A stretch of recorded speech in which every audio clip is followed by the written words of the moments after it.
week 6 of the fantasy football season. And here's a few wide receivers I looked at off the wire this week. The first guy, Josh Reynolds, the Detroit Lions. So Josh Reynolds, so far this season, him and Jared Goff have had a good rapport. Amon-Ra St. Brown, we know, missed this game in week 5 versus the Panthers. But Reynolds stepped up once again, and he had a good game the last few weeks here for Reynolds. Week 4 Green Bay, 3 catches, 69 yards. And week 5 versus the Panthers, 4 catches, 76 yards, and a touchdown. So week 6 here could be a mini shootout at the Tampa Bay Buccaneers that give up the 17th most fantasy points to wide receivers on the season. So I know Jameson Williams, he came off suspension in this game. We didn't see much out of him. Khalif Raymond, he had a decent role in this one as well. But Jared Goff, he's gone back to his days with the Los Angeles Rams, where him and Josh Reynolds had a good rapport and were teammates. So right now, Reynolds, I know some weeks he's got good weeks, and some weeks he's going to disappear, but right now he's a decent option on the waiver wire. And a guy finds the end zone pretty much every other game so far this season. And he's available in 59% of fantasy leagues. Next wide receiver is Rashee Rice of the Kansas City Chiefs. So Rashee Rice, he's trying to be that wide receiver over there in Kansas City to emerge. And for the most part this season, he's been their best wide receiver, in my opinion. So the last few games for Rice, week 3 versus the Bears, 5 catches, 59 yards. Week 4 at the Jets, 3 catches, 32 yards. And week 5 in Minnesota, 4 catches, 33 yards, and a touchdown. So week 6, another good matchup coming up for Rice and the Chiefs versus the Denver Broncos that give up the 9th most fantasy points to wide receivers on the season. So Rice still out there in 61% of fantasy leagues. He's been more consistent than Kadarius Toney, more consistent than Sky Moore. I know Watson, he's been a deep threat, but that's about it for this Chief team. And MVS, he hasn't done much at all this season. So right now, if you're looking for a wide receiver to break out on this Chief team, I think Rashee Rice is going to be the guy. And so far this season, he does have 3 touchdowns. So it's not like he hasn't done much at all with Rice. At least he's found the end zone and a big target that Patrick Mahomes believes in this season. So far, the next receiver is Josh Downs of the Indianapolis Colts. So Josh Downs, so far, he's had a couple pop games here and there this season, is Downs. And now with Gardner Minshew looking like he might be the quarterback after Anthony Richardson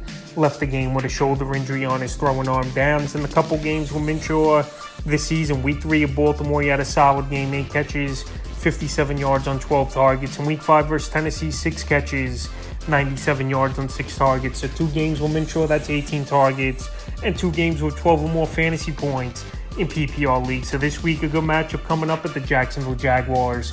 They give up the 19th most fantasy points to wide receivers on the season. But we just saw Stephon Diggs and Gabe Davis go for 100-plus yards in their last matchup for the Jaguars. And right now, like I said, this Indianapolis Colts team, they're going to need guys to step up with Anthony Richardson out. And Josh Downs, pretty much, he's been a number 2 wide receiver on this roster behind Michael Pittman. So if you're looking for a wide receiver that can help with bye weeks and injuries, he's available right now in tons of leagues at 91%.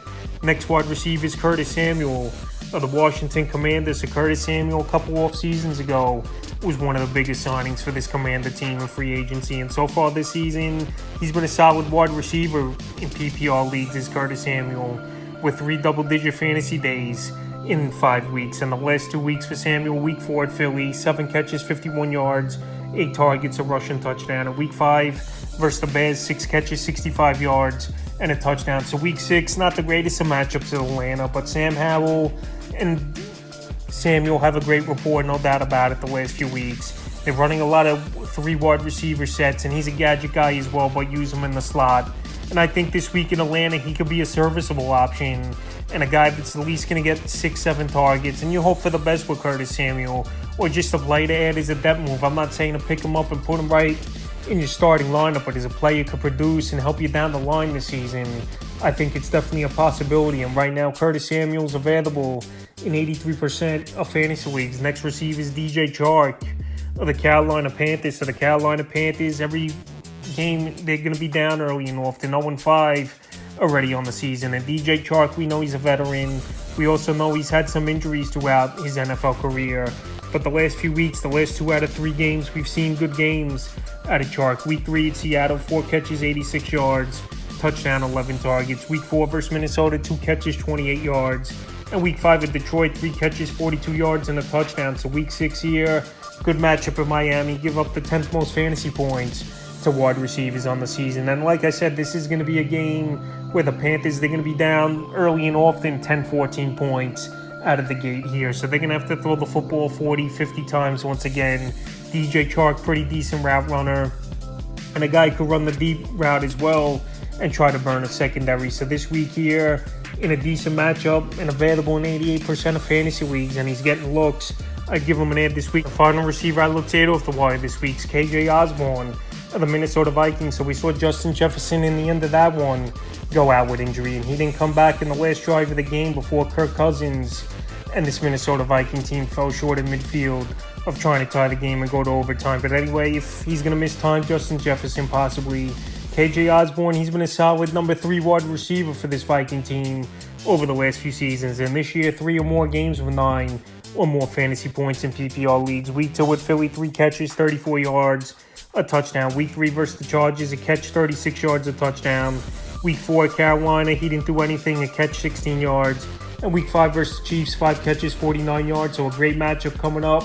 Week 6 of the Chicago Bears. We know their defense doesn't stop anyone. So right now, like I said, if he's going to be out for a little bit, or even this game coming up here versus the Chicago Bears, I definitely would give Osborne an ad. Him and Kirk Cousins have a good rapport.